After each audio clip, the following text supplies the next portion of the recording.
Ladies and gentlemen, it's time for the greatest rock and roll stories in the universe, all from the fans' perspective. It's Rock Stories with the Brumster. Now, here's the host of the show, my rockin' daddy, the Brumster. I love it, man. I love it. Rockin' out. Rock Stories with the Brumster. And, of course, we got the tunage rock, and you hear that all the time at Rock Radio 559. Go get the app. And Brumster's Rock Stories with the Brumster show is every Sunday at 11 right there live. But you can hear all Rock Stories with the Brumster episodes, real rock stories from the fans' perspective every single day of your life on demand. Just go to Rock Stories with the Brumster YouTube channel, like our videos, subscribe to our channel, and hit that little reminder so you can be a part of the ongoing conversation. It is Rock Stories from your perspective, the fans' perspective. And had a friend of the Brumster reach out, listens to the program and checked it out on Facebook. And he reached out. His name is Richard M. And he said, man, I'd love to be on the show. I've got some cool stories to tell. Do you have some cool stories as well, fans? Rock Stories with the Brumster listeners. Do you have some cool stories? Reach out to me. Available, our Gmail is rockstorieswiththebrumster. That's 2 M's at gmail.com. rockstorieswiththebrumster at gmail.com. We're happy to share your awesome memories and rock stories as well, right here on the program. Our guest today, Richard M., is a Metallica fan, and of course, you love a lot of music besides Metallica, but that was a great memory that you emailed me about, Richard, from Orionfest, and I'm excited to talk to you. Welcome to Rock Stories with the Brumster. Howdy, how are you? I'm doing great. Thanks for reaching out, and of course, folks, you can find us where Richard M. found us at the Brumster, 2 M's, by the way, remember, Brumster Facebook page, and looking forward to keeping up with you there. Richard, thanks for reaching out to us, man. Oh, no problem. I always love supporting rock and metal. We got to keep this stuff going. Yeah, especially, what year is it now? 2022. And the music scene is so much different than it was back in the 90s, the early 2000s, the 80s, the 70s. It's changed quite a bit with the advent of YouTube and a lot of other online sources. How people get their music, let alone how they go check out a concert, huh? Oh, 100%. I remember, I'm 31, and I kind of got a little bit of everything. I was kind of in that change era, and they still had the festivals and the shows going on when I was, old enough to go to concerts. But yeah, the music scene's definitely changed. I've been in a couple of bands, and yeah, it's ever evolving. Yeah, and you got a killer voice too, man. I can tell you've been on the air. You've got a great voice. Perfect to be on the show. Thank you. Yeah, I've been involved in a couple of things here or there, and that's why I was like, hey, let's do it. Because yeah, I always love hearing other people's rock stories, and I got some stuff in front of me too to jog my memory, which will help. When I was Orionfest was June 8th and 9th of 2013, and it was in Detroit. This was their Metallica's second festival, and this was actually my very first festival experience. So when it comes to festival, are there other bands there as well? It's like Ozfest, right, where there's multiple bands? There are. So this was a 2-day event. I'll actually list them if you don't mind. Yeah, go for it. So Saturday, it was, I'm not sure who Folds are. That was one. TOMAHAWK, Infectious Grooves. That was it was called the Fuel Station. Then there was Budweiser Orion. That that was the main stage. You had the Bronx. I saw them. They were fantastic. Dropkick Murphys. I caught a quick, because the problem was with this festival, so the way this worked was, it's basically all in blocks. So it was 2 p.m., so there was nothing at the fuel station. The Bronx was playing at 2 p.m., then it went Battle Cross at another station, then there was Van's Damage Inc. station, the Orwells were playing. I didn't catch them. In Sanitarium station, there was Matt Clark. I didn't catch him as well. So it gives you an idea. So basically, the one station, I listed those. Then you had the Bronx, Dropkick Murphys, Rise Against. I checked out those three, and also the Red Hot Chili Peppers. When Dropkick Murphys were on, unfortunately, I tried to catch Tomahawk at the same time, and it was really tough.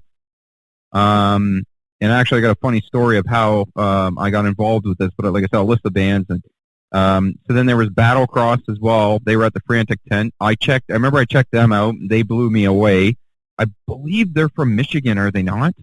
You know, I've never heard that band before, so this is music to my ears. Yeah, I think they're from Michigan, but I'm not sure. Where are you from, California? Yeah, I live in Central California, yeah. Okay, I'm actually broadcasting to you from, so it's Ontario, Canada, but it's like near Windsor. If I name the town, no, everyone's going to be like, huh? So I'm not even going to bother. Right, anyways, right.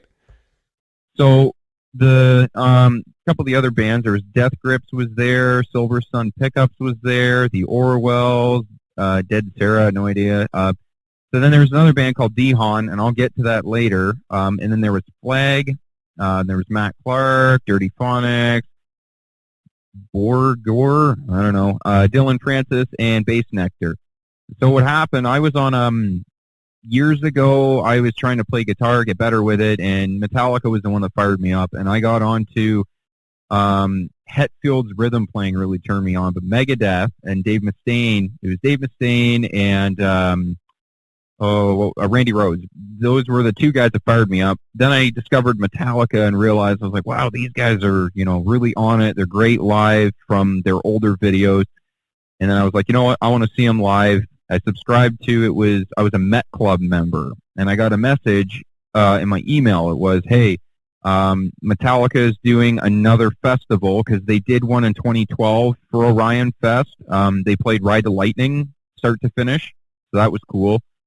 And then they had 2013 in June, the show in Detroit. And I basically got a message that said, because you're a Met Club member, VIP tickets were normally $750. Like, I remember this was the big thing. When you were a Met Club member, they knocked them down to $250. Damn. Yeah, and I remember the girl, I've been with her now for about 10 years. We just started dating at the time, and I was in Windsor when I got the message, and I jumped on there. It was like 10 minutes left to get tickets, and I remember the countdown was going on Met Club's website. I called my girl. I said, hey, do you want to go to this? And she's like, well, I don't know. And she's into metal, but she wasn't really familiar with Metallica, even how big they are at that time, because she's more of the pop stuff, but whatever. She's changing. But I basically messaged her and said, hey, I'll buy you tickets. I don't care. She didn't have her passport, and she didn't know, I don't know. So I just went, you know what, I don't have time. I got to go for it. So I had no one to go with me. I just went bang.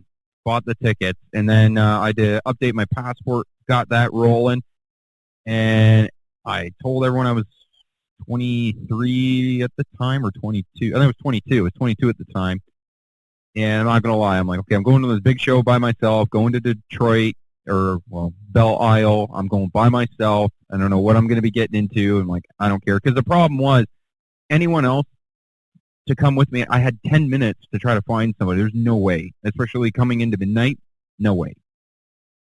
Unfortunately, I got stuck going by myself. But yeah, I was an hour away from Windsor, my hometown, so I drove out there, hopped a ferry, I believe, because I dropped my car off in Windsor, hopped a ferry, and I remember, like, I'm not going to lie, I was shaking in my boots because I'd never been to a concert by myself, never been to a festival, let alone. So I was real nervous, me being a Canadian too. Handguns aren't legal here, so I was going to a place where it's like, I don't know who I'm going to meet. I don't know what's going to happen. My mom was from Detroit. She was born and raised in Redford, Michigan. So I've been to the States a lot, but we got there, and I remember I was on a bus with a bunch of people. Everyone's going crazy and all that. We get out to Belle Isle is basically a giant island off of Michigan. I don't know if you're familiar with that.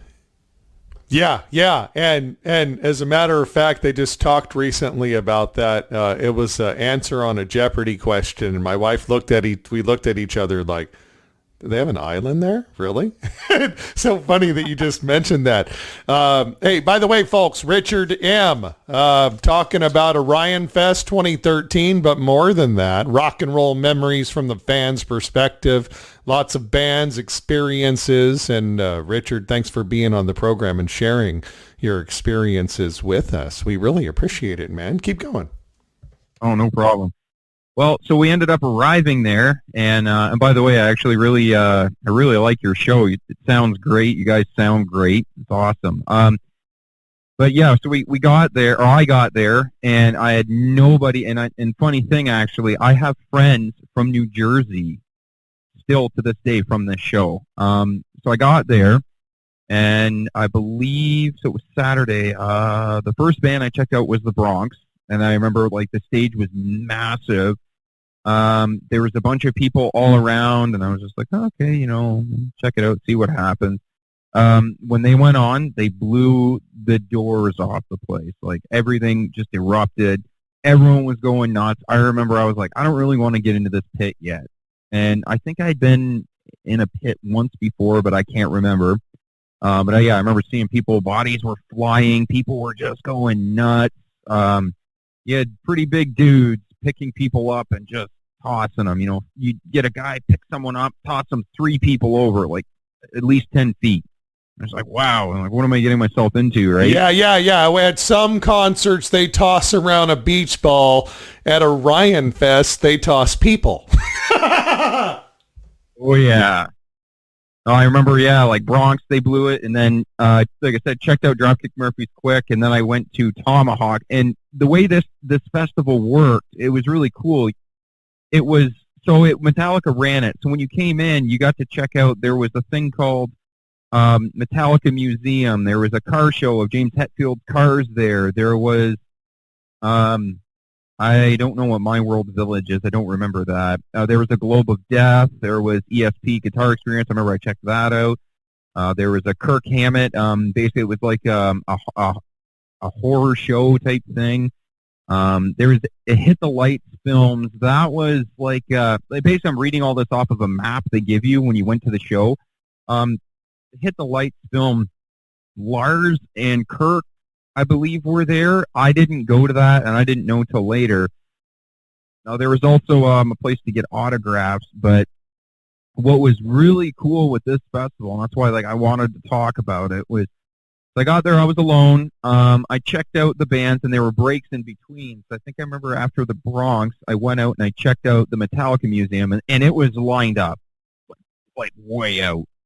When you went in there, all the guitars, the drum kits, everything from Metallica's history was in there. And like the one guitar that James Hetfield's synonymous for was, I believe it was from 87, 88. His Eat Fuck guitar was there. He also had another guitar. It's basically a 1986 Explorer, and it has it's an ESP Explorer. It's got a sticker on it that says Eat Fuck. Are you familiar with the 1989 Live Shit Binge and Purge show with Metallica? No. So that's like a lot of guitar players, a lot of people were influenced by that live performance of Metallica, and like if you ever get a chance, watch it. Like it is literally, I'm a big live, like I love AC/DC, Metallica, Motorhead, oh God, like Nine Inch Nails. I love all kinds of music, rock mostly, Led Zeppelin, people. This one was one of the best live concerts. I think everyone out there should check out Live Shit Binge and Purge 1989. It was in a box set, but you can see some things of it on YouTube. Anyway, so that guitar was there. You had KIRK Hammett's guitar from over the years. You had Lars's drum kit from 1989. His different drum kits from the Black Album to later on, and they did a great job of laying this out. Basically, it was like a tinted off area. You walked in, and everything was fenced in, but you got to actually get a picture of everything. And I got a couple videos, and I remember like even the smell of the guitars and the equipment, you got that, it was really cool. I've never heard of that before either, at different fests, at different rock fest for different concerts and such for these artists. I've never heard of them having a special museum set up for the fans. Wow, that's like a step, that's a notch above, isn't it, with Metallica? Oh, 100%. Again, that's why, like, for a podcast, I think this is the perfect one to talk about because there was a lot. There's a lot of really cool stuff that I'd never seen at any other festival. I went to, I believe it was 2017, Rock on the Range. Do you remember that one, Matt Free Stadium? No, Rock on the Range. That was another one I'd been to, and like I loved that one. Don't get me wrong, it was great. But Metallica, like the thing with them, I noticed they do take care of their fans. I got in for $250. Like that's disgustingly cheap, and I got to literally, and I haven't even gotten to the tip of the iceberg here. I met one of the members of Metallica at this festival without even paying for it. I literally shook his hand, but I'll get to that. Yeah. Like going through the Metallica museum was like, holy crap! It was really cool. We got to check out all that, and I got pictures and all that. Like literally, I remember there was a lot of these weird guys that like they knew a lot about the festival. I thought it was really strange. What I mean by weird was, so like I was walking around by myself, and then I remember I'm trying to get food, and I bump into these guys. They're from Jersey, and I walk up to them, and I'm just talking to them. They seem like cool guys. And I remember one of the things they made me do, they go, well, you're Canadian. We want to hear you go, oh, forget about it. And I went, oh, forget about it. And they went, hey! And we just hit it off from there. I was hanging out with them the whole time, and I found out two of them were going through to be police in Jersey, which was really cool. They made it. I'm still friends with them to this day, and I actually bumped into the one guy at Matt Free Stadium. I think his name was Josh, I believe. I turn around, I'm like, oh, man, it's you. What's going on? He's like, hey, what's going on, buddy?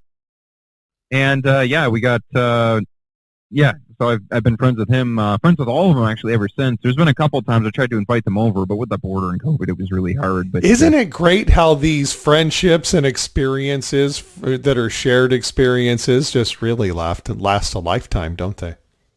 It's awesome. Like these are guys, like literally we, life gets in the way, but I still to this day talk to them, and they're still the same guys. Ever 2013. How long ago was that? 9 years ago. Wow, right? Time flies. Yeah, and like literally, I still talk to these guys to this day. And they're still, we all play. I play guitar. They play. One of the guys plays drums. Anyways, but yeah, I think there's like 4 or 5 of them, and I can't remember all their names.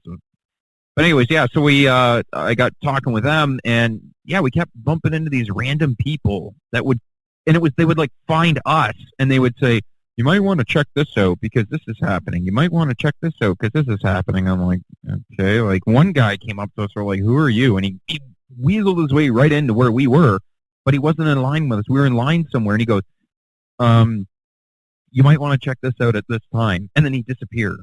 And he had a cell phone, and he had like this stuff on his cell phone. So I like wondered if Metallica had people going out and telling them stuff. I don't know. But anyway, so we checked out the museum, and then I went to a couple things. I remember I went to the ESP guitar experience. I think that was the next one. Or no, sorry. I went to the James Hetfield. No, I'm getting that wrong. It was ESP guitar experience. I went to that with the guys from Jersey, and they actually had Metallica signature gear set up. People were saying it was the gear they were playing on the headliner day, and I don't know if that was true or not, but I actually got to play James Hetfield's ESP Snakebite. You mean it's not just on display? You actually were able to pick it up and play the damn thing. Oh my gosh! Lars's drum kit, the guitars, and you actually got a picture. They would take a professional picture of you, and also with your cell phone, of you on a stage with their gear playing it together. Nice. It was unreal. Like I was like.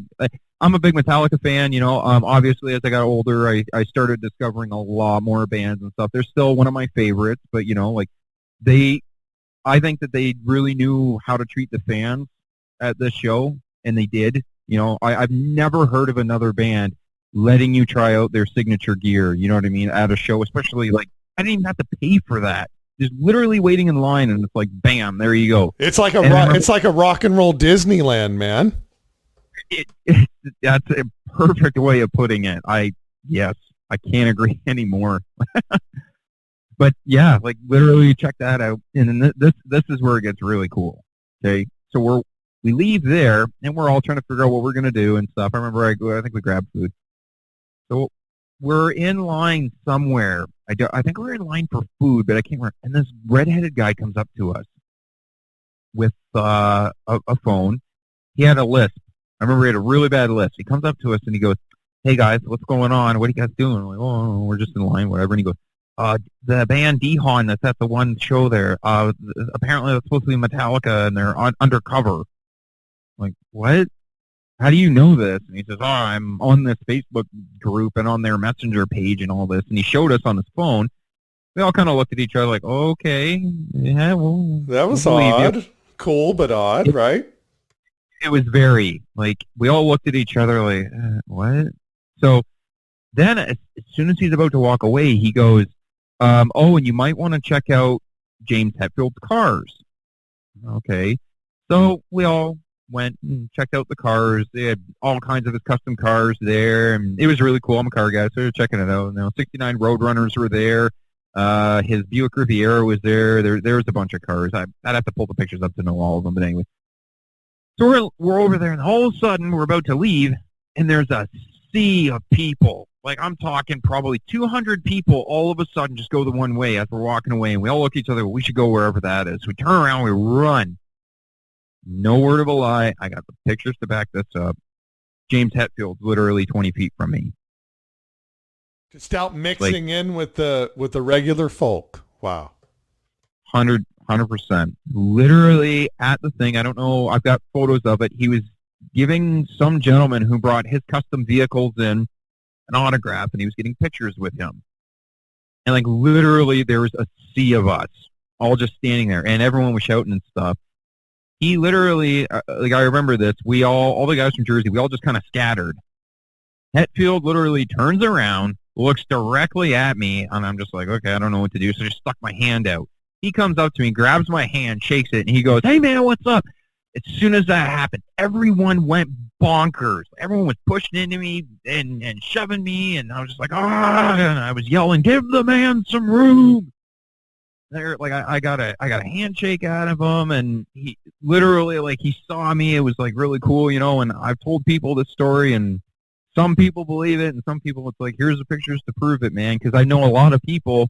Apparently, Metallica is a really hard band to. Like, have you ever had the chance to meet them?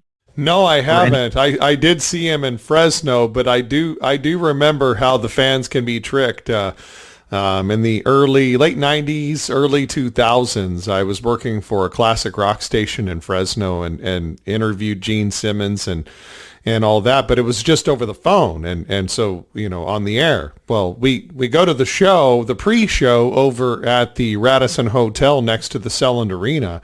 And fans are going nuts. People are dressed up. Suddenly, this dude walks in dressed just like Paul Stanley, and everyone thought that's who it was. We found out later it wasn't. So you can tell for sure this really was the man, the myth, the legend in the flesh, huh? Oh, it literally, the tattoos, everything, his presence. I'm not gonna lie, actually. I thought I would have the deer in the headlights, you know, the rock star moment. Like, James literally blends in with everybody. Like, if he was at a concert in the audience and I turn around, I wouldn't even have noticed because he blends in so well. I think he does it on purpose, but these people put us as fans, they put a lot of these people on a pedestal, and honestly, like, I could actually tell James isn't really that type of guy. He wasn't really a huge fan of people shouting his name, and, like, people were trying to grab him and pull him in, and one guy did. I got a picture of it. He had Metallica tattoos and everything all over him. He tried to pull him in, and, you know, James was being cool about it, but I could tell he wasn't a huge fan of it, and James was just kind of like, you know, I'm there to hang out with you guys. I don't want to. And I get it, you know, I wouldn't want that either. I wouldn't want to be pod, but anyways, he, like, it was really cool. Well, you know what I love about your story, and by the way, Richard M. with us, he's from, where are you at in Canada right now? Ontario? Is that where you said you're from? He's rocking with us here at Rock Stories with the Brumster right now. Reached out through our Facebook page, Brumster with 2 M's. Go check it out. Rock Stories with the Brumster YouTube channel. Like, subscribe, hit the reminder to be a part of the ongoing conversation. Do you have some rock stories to share? Your favorite rock stories from the fans' perspective, right here on Rock Stories with the Brumster YouTube channel. Gotta throw this in here, Richard. By the way, your story, your experience is creme de la creme in rock and roll. It's fantastic, man. And it's something that we don't hear too often. People, especially after the Napster, fiasco, everybody started, talking bad about Metallica, like, oh, they don't want to give away their stuff for free, blah, blah, blah. But you're telling me a story of a Metallica that cares and really goes out of the way for their fans. I think that's a story that needs to be told, right? It's true. I felt that way too. Like, I don't jump on the hating a band bandwagon, and I saw that they take care of their fans very well. They do, especially at that show. Like, I'm always going to have those memories, James too, I remember after I shook his hand, he jumped into this. He had a dragster set up. It was the weirdest. I am not joking. He had a dragster set up in a fenced-in area. After he shook our hands and stuff, and he walked over to it, sat in it, turned it on. I have a video of this, and he was just revving it. And I remember, because it was open headers, I was getting the nitro exhaust in my face, and I could barely breathe. I was choking and coughing, and my eyes were tearing up. And he was laughing his ass off as he was doing this to us. I'm like, ah! And then, yeah, that was cool. He jumped out, and I remember he just disappeared, and I was just like, okay. We left there, and that's when I had heard that Lars and Lars and Kirk were at as that was going on with James, they were at the Hit the Lights Festival. They did the same thing. They met the fans, shook their hand, talked to them and stuff. So I thought that was cool. Rob was at one of the other, I remember he played on stage at Infectious Grooves, and the headliner for everyone for this festival that day, so it was a 2-day event, was Red Hot Chili Peppers. And I'd never seen them before, and talk about a phenomenal show. They were great. Like literally, and I'll get to that. I remember we went to Kirk's Crypt. He had life-size figures of Freddy Krueger, Mike Myers, Jason, a couple other horror movies I wasn't really familiar with. He had an electric chair from Ride the Lightning as a huge. Oh, yeah. He had an electric chair for, fans to sit in, and basically you would hit a button and the thing would come down on your head and make it look like you're getting electrocuted. It was really cool. That is badass, man. That is so cool. And all this stuff was included. That's what you got when you had, basically what you got, I have it here in front of me. It was a wristband, and I actually kept it. It was green, and they scanned it. It was a Met Club Ultra was what it was called. And if you were a Met Club member, you got it for, a steal. I'm getting all of this stuff for $250. You cannot. And it was literally a fan's dream come true. Literally, I'm a big Metallica fan, but I remember, when we saw them, we were in the museum, there were guys that knew every show that Lars's drum kit was this guitar, and the Garage Inc., the photos, and the suits they had for Garage Inc., they wore these white suits, and everyone knew where it was. And all that. I'm a fan of music, but I'm not that big into it. But it was cool. It was really cool to see it, And I remember, yeah, we got to one thing that really wowed me. I didn't get to meet any of the other guys, but we got to actually go backstage.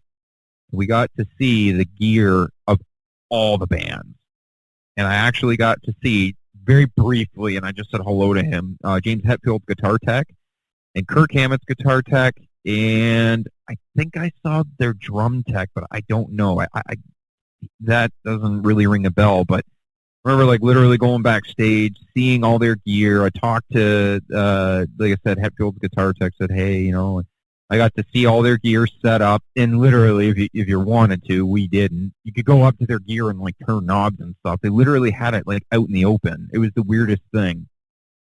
And every band's stuff was there. Everyone's stuff was out to see it. I remember we saw the Chili Peppers. we saw all these other guys, but and then we came back around, left there, and then that's when DEHAAN. So DEHAAN had come on at 4:45 is what it says on here. So we go to this area. Like, I remember I was the Bronx. I saw Tomahawk, or I saw Dropkick Murphys. Then I quickly scooted over to DEHAAN. And DEHAAN was the name, I believe, of the kid that starred in the Metallica movie. That's where that name came from, and that's why we were like, okay, maybe this is credible what this guy told us about Metallica's going undercover. DEHON? DEHAAN? DEHAAN. Okay. And literally, I remember I went to this area, nobody was there. Or, I mean, sorry, no band was there. But 5 rows. We're 5 rows from the front. Cool. We go in there, we're waiting. There were some people around. Surprisingly, for a Metallica show, there were actually quite a few of good-looking ladies around. You know, a lot of people think that metal, all guys, all burly guys that don't shower. No, that is not true. There were quite a few good-looking ladies there. There were a lot of guys there, a lot of jocks there. You know, everyone, every single type of person you can imagine was there at this show. Like, and that was the thing too. What it was, you had a rock tent, you had a metal tent, and then you had like a weird like indie tent, and then you had the sanitarium one was like a beat tent, like I don't know what you call it, but basically where you go in there and there's the lights and it was a rave show, rave tent. I did go in there quickly, and that's not really my thing, so I just kind of was like, oh, that's cool, I was experiencing it. Anyway, so we're waiting in line for DEHAAN, and James Hetfield comes out, literally, I just like shook his hand not even that long ago, comes out in this black outfit, and he has DEHAAN on his shirt, but it's upside down, the sticker. So we're all like, okay. And he comes out and he says, hey, we're here to introduce this new band called DEHAAN. Yeah, they're from Baltimore. I remember him saying that, and then all of a sudden, Lars, Kirk, and Rob all come out right at the same time, and then James Hetfield's guitar tech comes out, throws his, I think it was his V on him, throws it on him, and then all of a sudden Lars jumps right in to hit the lights, and we're all like, okay, this guy wasn't lying, and he jumps in to hit the lights, and we all look at each other and go, they're going to play Kill 'Em All, start to finish. And they did. They literally right in to hit the lights, and Hetfield was just giving her, and it was really cool. Tidbits to the fans. They played all their songs in, normally because of Hetfield's voice, they play a lot of their songs lower. They actually played them in a higher tuning, which they never do. Four Horsemen, they played that start to finish, and they played a lot of songs that they've never played or only have played since like 1983. They played Kill 'Em All start to finish, and I remember like Hit the Lights was incredible. They did Four Horsemen. They did the middle section that I don't think they've ever played that live, or if they have, it was like in 83 or 84 is when they stopped. They did. I actually managed to get on film a couple times because they had their camera crew there. I got on camera. There was a bunch of people that got on camera, and the one thing that really ticked me off when I was at that show, there was a guy behind me. He was like 6'9", typical metalhead. I believe his hair was slicked back. He was huge. I'm jamming out. I believe it was Jump in the Fire was playing. All of a sudden, I see a giant mitt come through my legs. I'm wearing army khaki pants.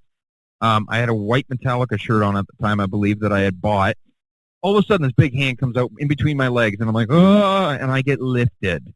And this time, I'm about 180 pounds, and this is the first time I ever go crowd surfing. And I'm like, well, I have no choice. And I'm going crowd surfing, and I remember I was smart. My buddies, who, you know, they grew up in the 80s. They know what it's like to, like, get a wallet with a chain on it and put it basically down your crotch, so then that way no one tries to steal your money or go through your pockets. And, oh, yeah, they were trying. When I was crowd surfing, people trying to go into your pockets. They're squeezing your butt. They're grabbing your area, you know.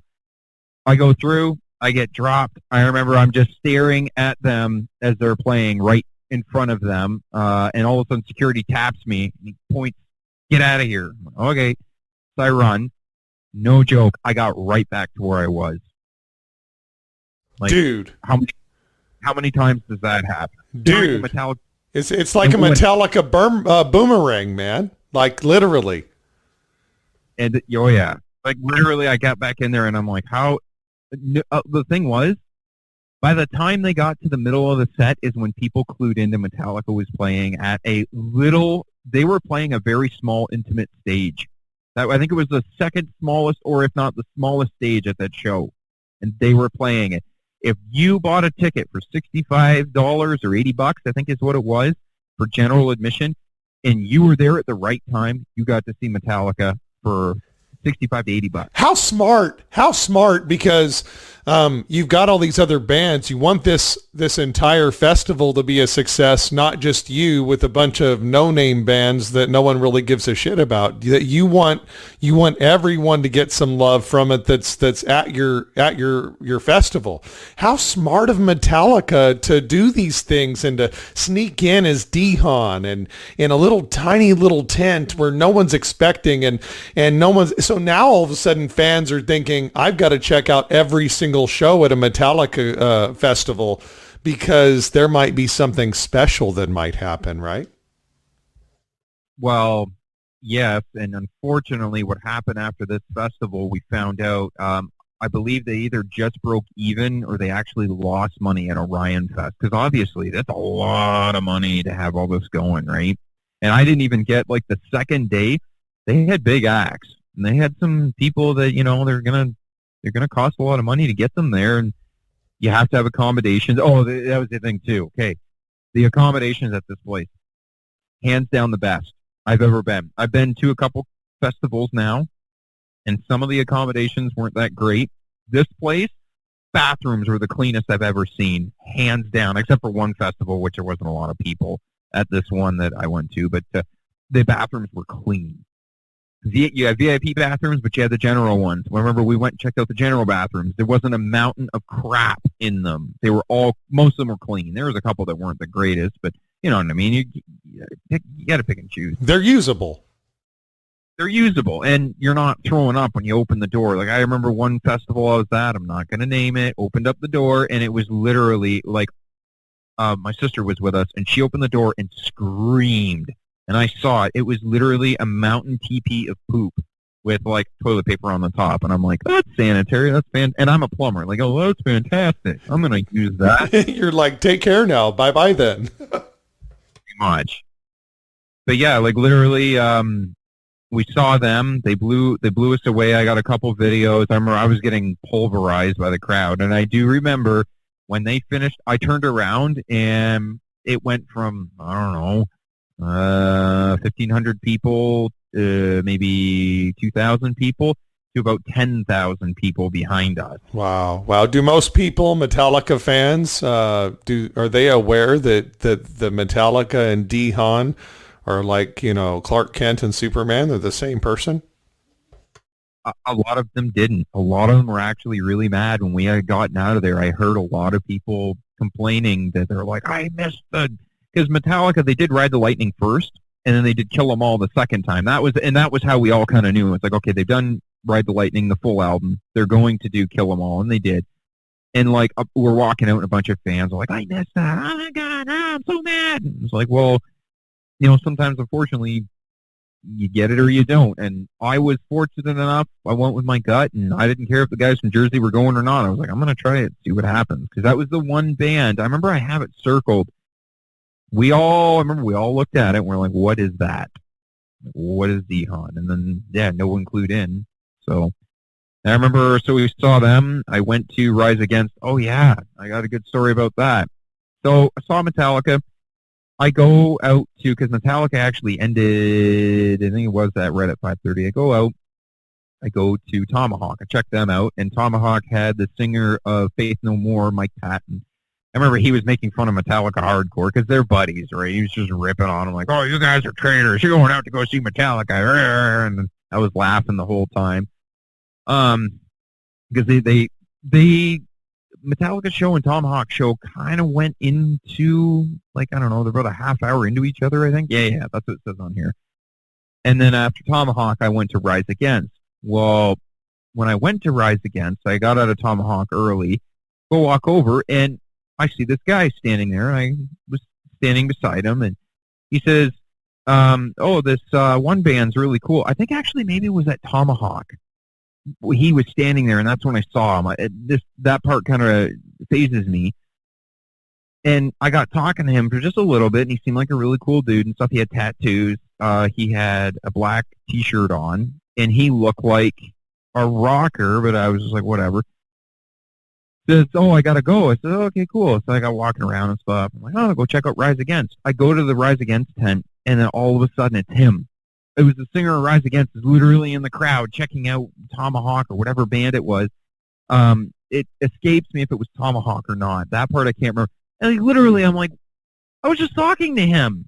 Like, literally, he's on stage singing and playing, and I was like, okay, that was weird. And I like told, and those Jersey guys too. I remember I left to check out Tomahawk.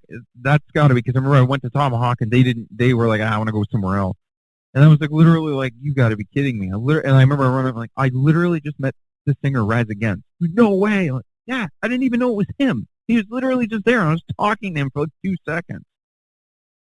How many fans in this world have the kind of experiences that our guest today, Richard M., has had at this one festival? These personal, like up close, shaking James Hetfield's hand, like just walking around in the crowd, and then all of a sudden just chilling after your Tomahawk concert, and the lead singer for Rise Against, who you just were rubbing elbows with, is suddenly up. I mean, these are some intimate rock and roll memories, man, that a lot of people don't, they can't relate with. It's tough to relate with it if you're not like behind the scenes. Like, I could relate because I was in radio and doing a lot of behind the stage stuff and got to rub shoulders, but not just as a fan in the crowd, because most of the time, especially with big rockin' bands like this, Richard, and big artists like this, that, really popular, it's unsafe for them to do that. So, I mean, they must feel safe.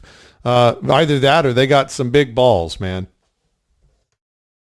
I don't know. Like, it was the weirdest thing being able to see, and obviously I hate to bring this up, like the Dimebag Darrell thing, right? And then all of a sudden these guys are out mingling with the fans, right? Like you said, it is unsafe for them, and fortunately you get people that aren't screwed together right. But somehow at this show, I'm not going to lie, it sounds kind of fanboyish and stupid, but it was a pretty magical experience, being there, and like literally it was like, I've talked to people about this and same thing, they go, huh? Like, you got to be kidding me. Like, oh yeah, it was quite the, and I remember Rise Against, they were amazing. They were crazy. I knew a lot of their music, but I wasn't like huge into it. And I remember I was like, oh, I'm going to listen to these guys now. And I obviously tried to get the singer's attention a couple times, but yeah, he was busy doing his thing. And then after that, we checked out Infectious Grooves for like a quick second, because it was really hard. You're running back and forth. And the way it was set up,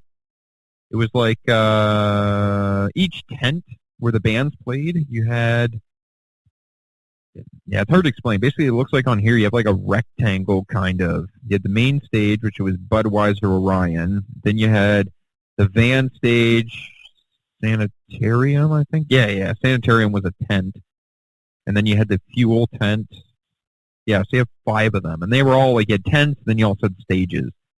Anyways, yeah, so like literally after Infectious Grooves stopped, we went to the Chili Peppers. I remember that. I got, I don't know, 10 rows, 8 rows from the front. I can't even remember. Oh, that is so awesome, man. You're talking the legendary bands that you've mentioned so far. Oh, by the way, the Red Hot Chili Peppers, too. Man, I'm loving these stories, Richard. Like, literally, like, it was, yeah. I'm not going to lie, this was one of the best shows I've been to. And even if I would have paid the full $750, I'd have been like, you know what, I had a really good time. There wasn't any stupidness going on either. The fans were actually pretty respectful. I didn't see anything crazy, and there are pictures actually on their official website and stuff. I'm in the crowd while like we're watching people go, and I remember like, oh, one more thing too. When I was at the Metallica DEHAAN show, this was hilarious. This she's a good-looking girl. She was in front of me. She's a blonde-haired, blue-eyed girl. She had Daisy Dukes on. She turns around and looks at me, and she was pretty loaded. Turns around and looks at me and goes, can you pick me up? I want to go crowd surfing. And I go, okay. So me and this other guy literally just grabbed her, picked her up, and threw her up there, and she's like, thank you. And, like, literally sent her over. And I remember at Red Hot. Awesome, dude. Oh, yeah. At Chili Peppers, that happened quite a few times. We had a lot of people. I got asked, I don't know how many times, to pick people up. And unfortunately, you know, girls are usually a lot easier to pick up than the guys. Because, like, I remember one dude, we tried to pick him up, and it was like I was going to break my back. He had to have been, like, almost 300 pounds. We're like, got him up. I remember I got a lot of beat to the back of the head. There was one guy during the Chili Peppers coming, and you were looking behind you a lot because it's like, I don't want to lose. Like, I was at an Exodus show. I was second from the front, and I actually had a tooth explode because a guy either punched me or kicked my face. I remember I was chewing gum the next day, and the gum kept getting stuck in my tooth, and I'm like, what the hell? And I look in the mirror, and I'm like, oh, and I have a giant hole in my rear tooth. I don't know what you call it there. One of my wisdom teeth, I guess. And I went to the dentist. Dentist is like, did you get in a fight or what happened? I'm like, no, why? Like, you have like a trauma and a big bruise on your face. I'm like, oh, no, I was at an Exodus show, and I think someone kicked me. So... But yeah, was that covered by your insurance? No, I'm just kidding. Man, the rock and roll collateral damage is something that you'll never forget, though, right? Like I mean, it sounds like it didn't even hurt you that much. It was, you just had to go check it out, kind of thing. Oh yeah, she filled it in, and ever since I've been, you know, obviously knock on wood, I've been okay. But that was one experience at a show that I will never forget. And these artists, are they getting all messed up, or are they like, or were there any that were just like under the influence to where they weren't playing well, or is it as it sounds to where most of them were pros up there kicking ass? So I hang out at a music store a lot, and they're pretty you know, they're pretty touchy about, you know, one guy always says to me, record them and then listen to the recording back and see if they're actually as good as what you heard, because sometimes you get caught in the moment, right? I remember Chili Peppers, I recorded it and I listened back and I was like, wow, like they sound just like the record. Everyone that was there was on their game. There was nobody there that was terrible. They were all great. Chili Peppers, I remember they played like 2.5 hours. It was insane. And I can't remember the name of the song, but they went into the one says I can't remember how it goes, but the one song they went into, it's got like it says standing in a line in the show tonight, and there's a light on, heavy glow. What song is that called? Heavy glow, Sidewinder. No. By the way, I'll think of it. Keep going. I'll think of it. It's By the Way. That's the name of the song. Oh, I got it? Yeah, no. By the Way is what the song was called. It just clicked me because I remember you said By the Way. Yeah. By the way, dun, dun. Yeah, I got it. Yes, you're right. Yes. Californication, one of the best albums that they had. I mean, I know everyone likes the stuff from the 90s, but Californication, with, you know, what that song came off of, which is what they were probably supporting at the time. That's one of the best albums. I mean, every song on that album, it's like Boston. You just go one song to the next. You're like, holy crap, this is all great. 100%. Like, Red Hot Chili Peppers, I find, are one of those, like, they're like Green Day, right? Where they're a great band. They have great songs. You get the people that are picky about, like Metallica, right? Well, I like the first 4 records. Every Metallica album is actually pretty good. Megadeth, same thing. Like a lot of bands, I actually really liked Kiss out of the 80s. You know, I liked, I can't remember the drummer. I know his last name's Carr. He was fantastic. I loved Kiss in the 80s, but I loved the original Kiss, you know, and I found Kiss in the 80s were trying to compete with the Ozzies and the Metallicas and, you know, all these other bands out there, and Kiss really stepped it up. Like their guitar player they had in the 80s, man, guy could play circles around a ton of people, and Kiss was fantastic, you know. But anyways, yeah, Chili Peppers was great. I remember hitting when the show ended, I got out, hit the bus, made it home safe. I had an hour drive ahead of me, and I remember everything went great. And then the second day, this was Sunday, is the second day. Saturday was the first day. So we had the bands at the second day were Dillinger Escape Plan, Japan Droids, Go, Ghoul, Bordello, I'm not sure, All Shall Perish, The Joy, Formidable, Deftones, and then obviously Metallica was a headliner, The Dirt Bombs, Vista Chino, Rock from the Crypt, Cauldron, Fiddler, the Trujillo Trio, Fu Manchu, Death, Calico, 12th Planet, Adventure Club, Dat Stick, and Destructoid. So the second day, I remember I didn't feel too beat up from the first day, because the first day, obviously, sometimes at those shows you get pretty beat up, but I wasn't actually that bad. First band I checked out was All Shall Perish. I checked them out for a little bit. I don't remember a lot, but I had heard a ton of people talking about Dillinger Escape Plan. Are you familiar with them? No, never. So they are like extremely crazy jazz metal. I've got a bunch of buddies into them. That's something I've never heard of. It's an oxymoron, almost like military intelligence, right? Jazz metal. Actually, hold on. Smooth jazz metal. Wow. How was that, man? Oh, that's got to be an artistic experience, right? I had never been frightened at a show in my life. I have seen I've seen Megadeth, Slayer, Testament. Yeah, those were the three. That was the most extreme show I'd seen at that time. When I went to Dillinger Escape Plan, my heart went a million miles an hour because I got right in the pit. I got my ass beat. I remember I got hit in the eye. I got tossed around. Like I was in a washing machine, it felt like, or a dryer. I felt like I was in a dryer with a bunch of rocks, just getting my ass pounded. Every single guy at the show, too.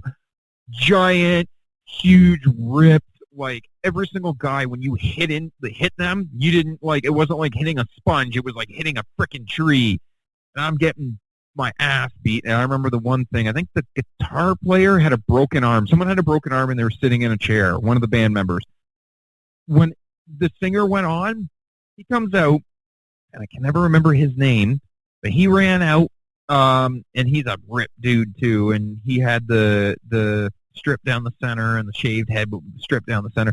He runs out, he grabs a bottle, I think it was a prop, but or could have been real, I don't know. Grabs a bottle and smashes it on his head. That's how he like started, or like midway through the first song, and I'm like, what the hell am I getting myself into? Smashes the bottle on his head. Piece of glass is stuck in his eyebrow, and he's like wiping it off, and he's like covered in blood, and he's wiping his face as he's singing, and I'm like, oh my God, I'm gonna get killed here. And that's what made my heart go crazy. And I remember I'm just getting my ass beat. I got not voluntarily crowd surfed, and I'm getting tossed around, and I'm just like, okay, now I've experienced one of the most craziest pits I've ever been in, craziest fans. They were very respectable, but it is something I don't recommend everybody go to a show like that, because right. Ready. That lead singer basically set the tone when he smashed that bottle on his head. The fans said, oh, the insanity's on, basically. Exactly. And it was that my sister and my fiance have actually experienced their shows as well, and they said that it was insane, but it was a good experience for them. I said that's one place you want to try crowd surfing, because their fans are very respectable guys. They're not going to get handsy. That's one thing, like I was at Woodstock 99, like there was a lot of disrespect going on there. You know, the girls are supposed to have just as fun of a time as the guys. You know what I mean? Like and there was none. I never actually saw anything like that at this show. The guys were extremely respectable. I remember during Dillinger, this girl just got pelted by accident. The guys, what they do is they do like a circle pit. So they run around in a circle. I got involved in it a couple times, and they literally just kind of pound into each other. This one girl, she was tiny, big ripped dude, just accidentally wham right in her face. She goes down. A bunch of people behind her go down. We all rushed in there to grab her and pick her up and make sure she was okay. And she was laughing her ass off, and she was loving it. We're all like, oh, okay. So that show ended. That was an experience.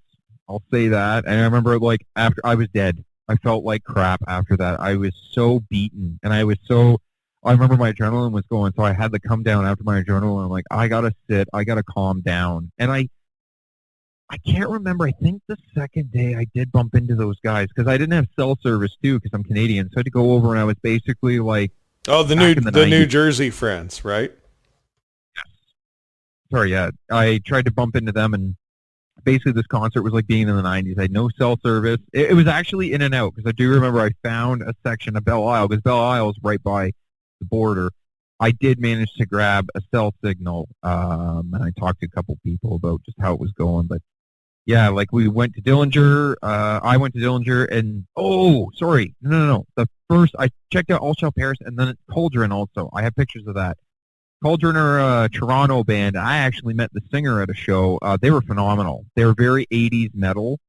It's not extreme metal. If you ever get the chance, check them out. They are a very good band.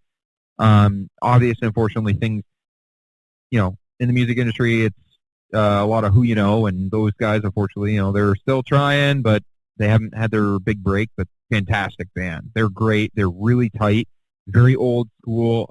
They had the old school 80s get-ups. And I remember, like, the singer, he's very, like, almost like Rush, but not, like a metal Rush, I guess. So we checked them out. They were great. And then I have a story about Deftones. So I can't remember who else I checked out. It kind of escapes me. But then we went to Deftones. I remember getting who was on before Deftones? I can't remember. There was another band before them or something or whatever. So I squeezed in there, and there was this girl that was there, and not trying to be rude, but she didn't smell the greatest. Her hygiene was not that great, and she was beside me, and she kept elbowing me. And I'm like, what are you doing? So I grabbed her elbow, and I put it down. She kept elbowing me. And then she started going underneath my armpit and twisting my arm and twisting my skin underneath my armpit. And I looked at her and I grabbed her hand and I said, you do that again and I'm going to get security and you're getting out of here. She said, ow, ow, ow, he's trying to pinch my tits. He's trying to pinch my tits. Get him out of here. She's yelling and screaming. What it turns out, she had a band on there and she wasn't supposed to be in the section she was in. And what she was trying to do is get people thrown out so she could get a better view. Like, she was being a piece of garbage. Right. And I remember we're in there, and, like, she's, like, poking me and slapping my ass, and, like, she had, like, a pen or something stabbing my side. Then there was another guy that was with her, and he was, like, 2 or 3 people over. Same thing, bad hygiene. He had a shirt or a sleeveless shirt, and I saw him. He's punching people, elbowing people, yelling at them, making fun of them and stuff, and we're like, no. This ain't happening. Like, screw you, man. You guys are going to act like this? Security's going around looking as this is all going on, and I remember everyone, I think they caught the guy first, because that's where we got the idea. Security, people were pointing to where he was, and then all of a sudden, everyone just scattered. And literally, he's, like, leaned down, kind of crouched, and we all just moved out of the way. So security points to him. The one security guard, I think they jumped over or someone jumped and grabbed him, forcefully grabbed this guy and threw him over. A security grabbed him. And it's like, yeah. So the girl, she starts sweating, freaking, because she's like, oh, I'm next. All of us, here, right here, shouting, screaming, get this one. She's being a bitch. Get her out of here. All of a sudden, same thing. We all move out of the way. Security comes by, and she's like, yelling, fuck you guys, you guys are pricks. I'm like, well, you're being a bitch. So I grabbed her. We all grabbed, like 2 or 3 of us grabbed her, just hucked her right over. It's like, you're going to be that way? You're out. You didn't pay, and you're acting like that. It's like, if she wasn't acting like that, I would have been cool with it. No, you're pinching people and hitting me and poking me. You're out of here. Yeah, and you stink. Yeah, exactly. And she was actually putting her armpit up and trying to put it in my face, too. I was like, no. How romantic. No. Not. So then Deftones comes on, and I remember it was like, holy crap, like they erupted. I like Deftones. They're all right. I don't go out of my way, but I'll check it out. Chino, is that the singer's name? you remember? Remember the name of the singer of Deftones? What his name is? Mm-mm. I think his name is Chino. Jumps out, crowd surfs with us, and I had to hold him up as he's on me. I remember he was all sweaty and leaning on me. I'm like, I can't do this. Trying to push him, and yeah, we were crowd surfing. There's pictures of me, and I jumping in the crowd. He grabbed me a couple times. He grabbed my hand and stuff. Hey, you know what I mean?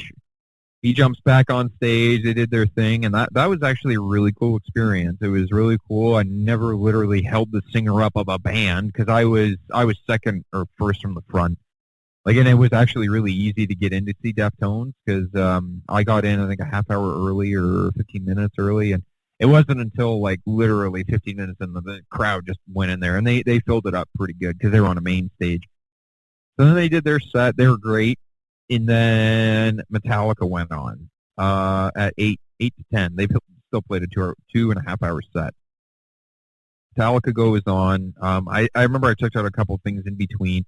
I had seen everything the first day, so I was like, I'm not going back to check out stuff. Metallica goes on. And I remember I was right up front. But then this little guy got in front of me. I believe he's a little Spanish guy, had gotten in front of me, and I'm like, all right, well, you're not in my way, so I'll let you in. He got in on the fence. What I did, everyone was trying to get me out of there. They were trying to, like, grab me, push me, pull me out of there. I had a couple people grab me by the nuts, I'm not kidding, trying to get me out of there to annoy me because I was right up front. And this is before Metallica actually went on. I had my hand gripping the fence and my foot shoved right into the fence. So I couldn't, like, I was, like, attached to the fence, and the guy in front of me had, like, the best time ever because I was basically his protection. Yeah, you were the wall. You were the wall, basically. I was. I remember I had a big fat guy beside me and a big ripped dude beside me protecting his woman. And I was in a meat tenderizer. Metallica, the blacken starts. The lights go down. It was still daytime around this time. I do remember the lights go down. And I'm actually on video for this, too, because I was right up front. Blacken starts. And I'm like, oh, my God, they're actually doing it. And I can't remember all the songs. I'm not going to bother pulling the set list up. But they did Blacken. I remember I tried getting video. That was one of the worst front row areas trying to get a video. I was getting pulverized. People were just bang, bang, bang, bang.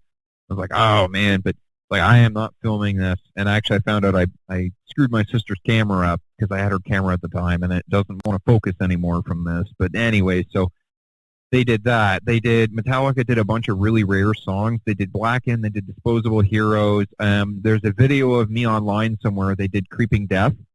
And when they did Creeping Death, they actually went to the crowd. And I remember, like, it was so quick when I was looking at the Jumbotron things. I'm like, oh, I know they're in my area because I recognize the faces. I'm just like, I'm just going to make a face. I made a weird face, and I found the video later on YouTube of me making a face wearing the shirt I was wearing. I remember I had a Black and Justice for All T-shirt. And, yeah, like they did I Disappear. That was a really rare song. And when they did I Disappear, they had a weird intro for it. And this guy come out from the front with security with a camera, and he filmed basically the front row. When he filmed the front row, I got on film, and I'm actually on Metallica's website as they're going, and I'm screaming and shouting because I remember there was a girl, then the Spanish guy, and then I was kind of in behind both of them. And yeah, they did I Disappear, and they did Carpe Diem Baby, Carpe Diem. That song, I believe, was the premiere song. They'd never done that song before. And yeah, like that was one of the best shows. A bad experience was sad but true. When they did that and that started, I almost couldn't take it. I was getting squished because I had the big guy and the rip dude, and I'm getting sandwiched between them. And I remember, like, Sad But True has that, like, it's slow and rhythmic.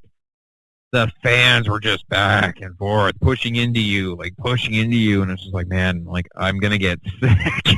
Yeah, because you're basically feeling the weight of the waves, if you will, back and forth. The weight of the entire crowd is on you, not just the big dudes next to you. It's the whole crowd pushing on them as well. So you're feeling the brunt of the entire concert crowd, basically, right? Basically trying to keep my spot at the same time as I'm getting these people just, and I'm like, I gotta get out of here. But yeah, they did Seek and Destroy twice because they played it during DEHAAN, and then they did play it during their set, which I thought was hilarious. They did Nothing Else. I think they did Nothing Else Matters, but I remember they ended with Sandman, and when they did Sandman, my God, did the crowd erupt. Like, that was the song. The beach balls came out. The balloons came out. And I'm getting pelted in the back of the head. And the beach balls. And I'm just like, ah! The whole time. I'm like, yes, I love this. And I had no energy. I remember, like, when Sandman had come on, I'm like, oh, my God, I'm going to die. Like, I have given my all. Because I remember I was screaming and shouting all the lyrics to all these songs. And I'm just, my arm was tired from fist pumping, the horns. Well, when the show ended, this was hilarious. I did catch, I think, a couple picks from KIRK and James. And then LARS, of course, as classy as he was, comes around, drinks, I think it was beer, could have been water, comes out to greet us, and he literally starts spitting into the crowd with his beer water. And this is something LARS has always done. This was so gross. One guy, LARS, points to us. He pointed right at me, and he pointed to his mouth. And I shook my head, no. Because he literally, some guy around us opened his mouth, and LARS spit a trail of beer, water, whatever was right in the guy's mouth. Yuck. Yuck. Yeah. Yeah. I love Lars, man, and he rocks, but I would rather, even before COVID, what? You're getting all them groupies. No thanks.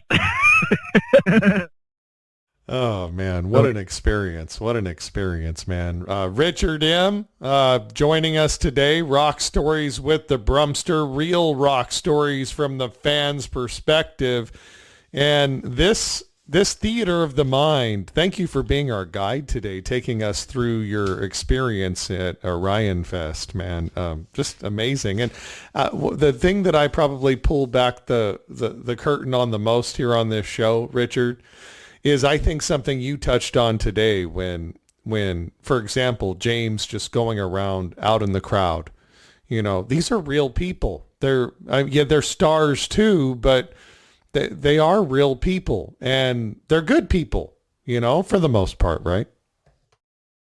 Oh, 100%. Like, I don't know many bands where they actually interact with the fans like that, and I think that they knew that people that would be going to this were probably going to be pretty good people, and like we said, they took a big risk going out to the crowd and interacting with fans, and sounded like everything went well. Unfortunately, this was the last of the Metallica festivals because they were obviously, you know, it's a business, right? Music is a business, and they need to make a profit for something like that to continue. And what I had heard was they either lost money on Orion Fest or they had just broke even, and it didn't make sense to do it again. So they said, let's just do, hop on the other festivals instead. But it was definitely an experience, even if you weren't a Metallica fan. Like I said, it's super safe. And yeah, that was basically it. You know, we saw Metallica was the last band. I remember leaving and I was dead. I hopped on the bus. It was late, and I drove home. And I do remember calling my boss because I had to work the next day. Calling him in the morning. I went to bed, felt fine, woke up. I was pretzeled. I could barely move because of how much I was beat up from that show. Yeah, and adrenal gland fatigue as well, right? Oh, yeah. When I talked to him, I'm like, hey, I don't think I'm going to be able to make it in. And he's like, yeah, you sound terrible. I'm like, yeah, I got back from the Metallica show, and I don't think I can come in. He's like, yeah, no, you can take the day off because you sound horrible. I don't want you in. And yeah, I remember that next day I was like very minimally moving and trying to stretch to get myself back to, because I had a pretty physical job. Right. And Yeah, that what was a cool boss, by the way, that you could be honest with him and say, I went to Metallica and it killed me and I'm not going to be able to make it in. You know, a lot of bosses out there would not have that kind of empathy, but he's like, yeah, that's fine. Don't come in. I don't want you coming in like that anyway. Cool. See you tomorrow. Wow. That's actually a cool boss, huh? Oh yeah, we got along. I worked really hard for the guy, but oh yeah, like it was, and he was not into that kind of music at all, which was even funnier. But he knew who Metallica. Obviously, almost everyone knows who Metallica is. I've met like maybe 3 people like who. And they're like, oh okay, I know that song. But yeah, no, I would definitely. I wish a lot more people would have experienced that. I think that it was, one of the best shows anyone could ever experience. So. Nice. But yeah, what are the bands like? What are your top 5 favorite bands, or bands that you occasionally listen to? Well, my favorite, you can go down the list. Metallica is one of them, but as far as my deep favorites, the ones that I listen to most regularly, I mentioned Boston, one of the best albums of all time. Tom Petty and the Heartbreakers. Rest in peace, Tom Petty.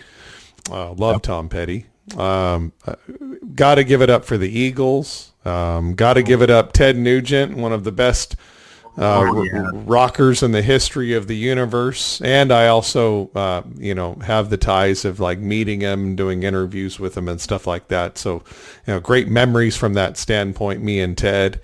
John Mellencamp is going to be going out on a tour. I've never seen him before, and he's coming to Fresno, right in my neck of the woods in March. And so I'm excited to go see John Mellencamp. Saw Kiss 3 times. Not the best music ever, but the best show on earth. I wanted to see them live, never had the chance. And I heard, unfortunately, now they're getting up there in age, and they're needing assistance on stage, unfortunately.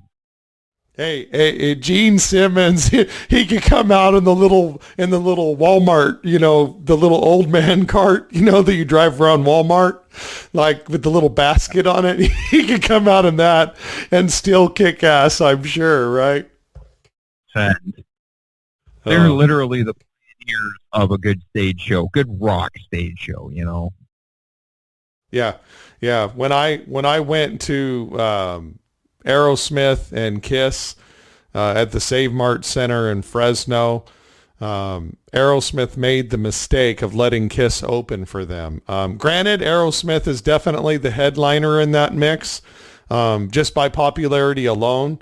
And so it makes sense, but they should have been smart enough to understand that by letting Kiss come on first, everybody's senses were going to be completely zapped. So when Aerosmith finally came on, it was not good news. I mean, we're rocking out, but you look around the entire arena and everyone's just sitting, relaxing, sipping on their beer like they're at a recital.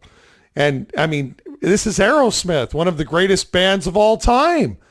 Yet they weren't intelligent enough, just humanly. Maybe their ego, just wouldn't let them open for Kiss or what have you, but they should have been smart enough to know that, or give enough of an intermission between, right? Oh, 100. Well, and the thing is, like a lot of bands, like I saw one band out of Ontario, Canada. Have you ever heard of a band called the Tea Party? No, not a band. The political movement, but not a band. The Tea Party, if you ever get the chance, they're phenomenal. One of the best bands to ever come out of Canada, and no joke, they're like classic rock, but it's just like literally every kind of instrument out there, very Led Zeppelin based. Anyways, they actually, unfortunately, there was a 3-day show that I had went to, and they were the first ones, but they played on a Thursday. And a lot of times the reason bands can't go on at certain times, or I got talking to people about it and some promoters, and it's their scheduling, right? They go, oh, I can't make it, or contractually, one band zaps in there for off of a tour, right? Oh, well, we'll make a quick stop here, and I can only play this time because we're going to load our gear up and be to this place for 3 p.m., right? And that's so, but 100%, like you should have the this knowledge to know, do not have Kiss opening up for you, because good luck. Like, I don't care how big your ego is. It was like, I saw Slayer, when I saw Testament, Megadeth, and Slayer. Slayer was the ending show, and Slayer and Slayer's fans are absolutely bonkers.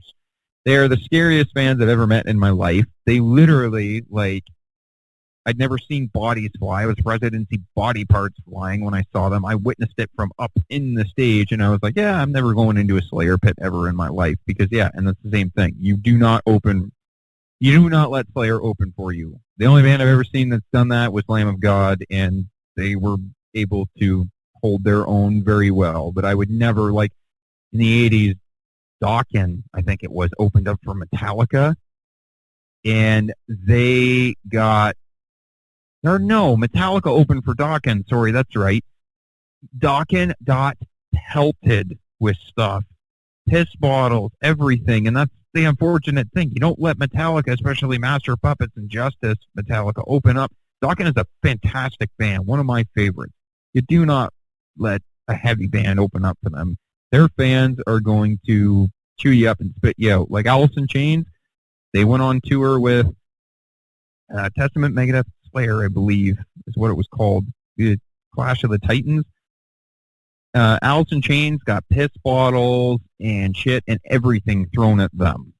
And they still played, and then they ended up becoming bigger than any of those bands they played with. Right. You know? Right. That's another band I have seen.